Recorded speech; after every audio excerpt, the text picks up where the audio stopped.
Well, hi folks. Now, you're very welcome to the official opening of the Blacksmith sculpture. So, we're just going to go and have a quick chat inside Winter's. And I've got Sean's with me and my neighbour Patricia is with me. She's going to say a few words. So let's go in and have a cup of tea and see how we get on. Mark. Hi folks. Good. Welcome back to Winty's. Thank you very much, matey. Right, cup of tea. Ooh. So,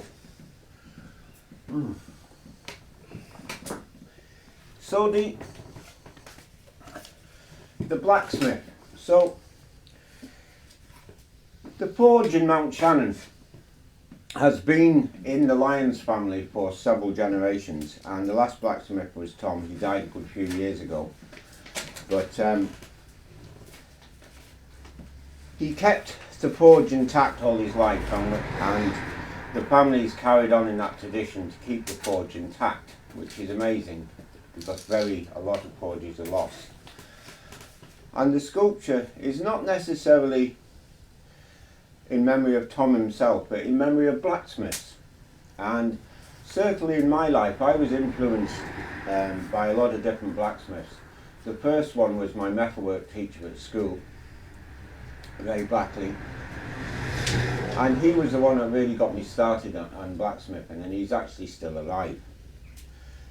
Then there was then when I moved to Ireland, I actually met a blacksmith down the road, Peter Collins. Unfortunately, he passed away recently, but he made a lot of tools. He was more of an engineer, agricultural style blacksmith, whereas I would be more on the art side of blacksmithing. And then there was another friend, Jim Evans, who was very well known around here as well, and used to teach coppersmithing and blacksmithing in Shannon for the Foss.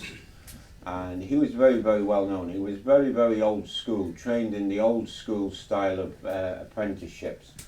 Unfortunately, he passed away as well a few years ago, but he gave me a lot of his tools, which I still use, which is very good. And really, the sculpture itself, as you'll see when Klaus goes and I go outside in a minute or two, the tongs on the actual sculpture were given to me by a friend of mine called Ralph Keppel from Germany. Those tongs were probably well over 100 years old, and they come from Ralph's family's forge that has been dismantled in Baden-Baden in Germany. And that forge goes back for several generations as well. They were master locksmiths and they were master blacksmiths, both on the art sides. So that's really what the sculpture is about. It's to remind people of the skill of craftsmanship. And of course, we did very little forging. Myself and Sean forged the horseshoe flames in the middle.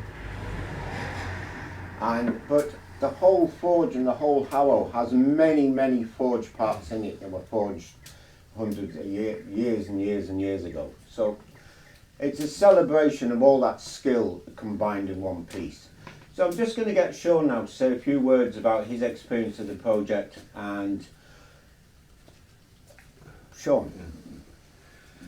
Yeah, well, I was very pleased to work with Mark on this project. We were talking about doing some work in the forge for a long time, and I've long been a big fan of iron sculpture, welded sculpture, so I was coming at it from that kind of point of view, and just to get some experience working in the forge and find out a little bit about the things you can and can't do with metal. So it's been a bit of a learning experience for me, and I'm very, very pleased with the end result, and just very glad to have been part of this project. And just incidentally on the side there, which is a nice added touch, is that Sean is actually related to the Lyons family as well. So it was a good connection there. Yeah. And I have to say a few thank yous I'll just get out of the way. So the main ones are like the project was done on a very, very small scale budget. We got a little bit of money from the Clare County Council. which I'd like to thank, and the Crafts Council, the Arts Council also gave us a little bit, and then I had a few sponsors from my Patreons, which thank you very much for that, and also to Austin Lyons and the Lyons family for his support. He's a bit of a, how do you call him, my sugar daddy when it comes to the forge. He's been very good to let me work in the forge and keep the tradition going, because we reopened the forge in 2008 and it's been going very strong from that. It's been well publicised and well photographed, and it's probably one of the most unique forges in original condition in the whole of Ireland. So we're going to move on now. I'm going to get Patricia now to, I asked a little while ago, I asked Ruth, a local poet and bard, Ruth Marshall, to write a poem. She wrote a poem as part of another festival for another piece, a seat that I have in the village.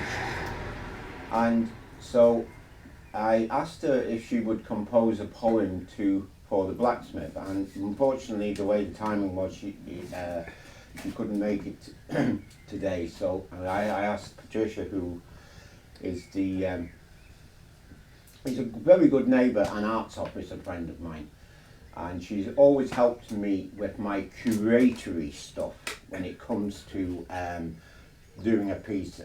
Patricia has been a great guidance to me over the years and a good friend. So I pass you over to Patricia. Okay, so just before I read Ruth's poem, Mark, I just want to say you've probably gathered that Mark isn't from Ireland by his accent. Mark's a long-time resident in Mountshannon, but originally from the north of England, and I think he's brought a lot of Northern English working traditions with him. You grew up on a farm, so a lot of that is very important to you, and you recently acquired a tractor, which we've seen in all of the videos. But this piece, The Blacksmith, really calls to mind for me the upheaval, particularly in the north of England, with the onset of the Industrial Revolution, and when traditional workers were suddenly redundant. And in a way it reminds me of the Luddite movement, which was a secret society of textile workers whose craftsmanship and livelihood was taken away by the introduction of machines and the mechanised process around textiles.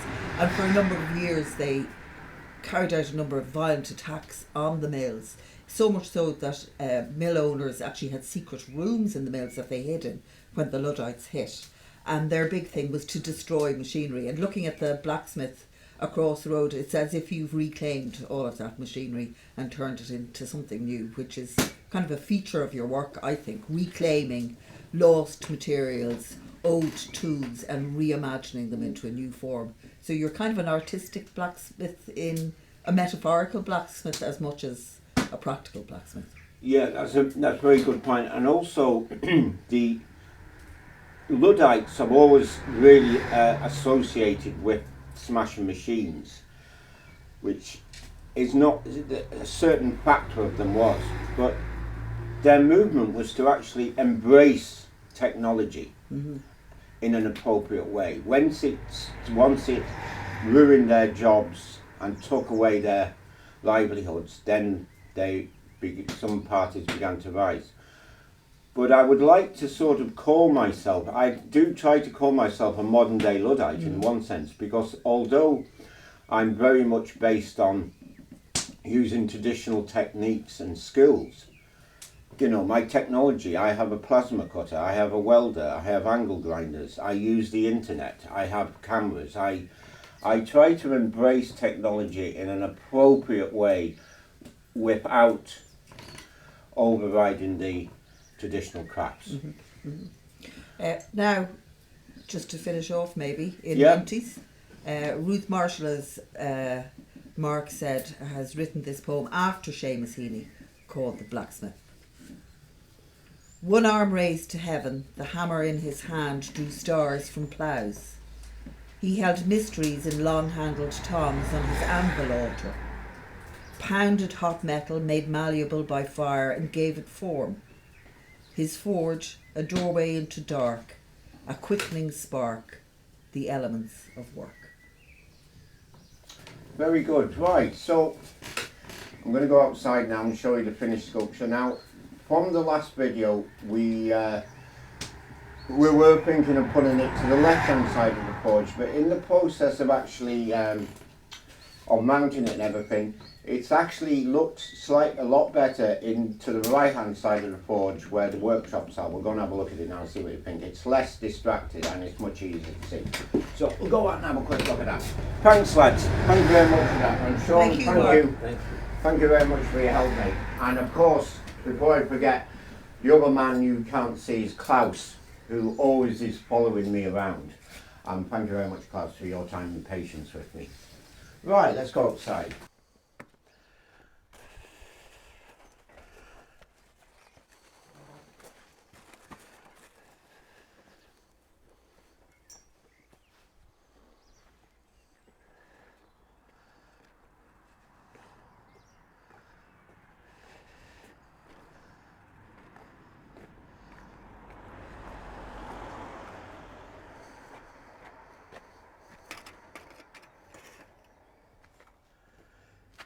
So, here it is, the finished piece. I'm very, very pleased with it, and I hope that people enjoy it. It's got a few quirky bits, and as you can see, it's quite reminiscent of the just let the truck pass. It's quite reminiscent of the piece that the blacksmith print, and also I love the horseshoe bit signifying the sparks and the fire, the heart of the blacksmith fire. These are the tongs from the forge in Baden-Baden. I particularly like this section here, and very, very happy with it. Listen, folks, I'm going to leave it there, and once again, thank you very much for all your support watching me. I'm hoping to do a few more live videos in the future on my own Facebook page and on the Arts Festival, Mountshannon Arts Facebook page. You will be seeing me again. You can always follow me on my own Facebook page, which is Mark Wilson Artist Island. Thanks a lot, folks. See you later.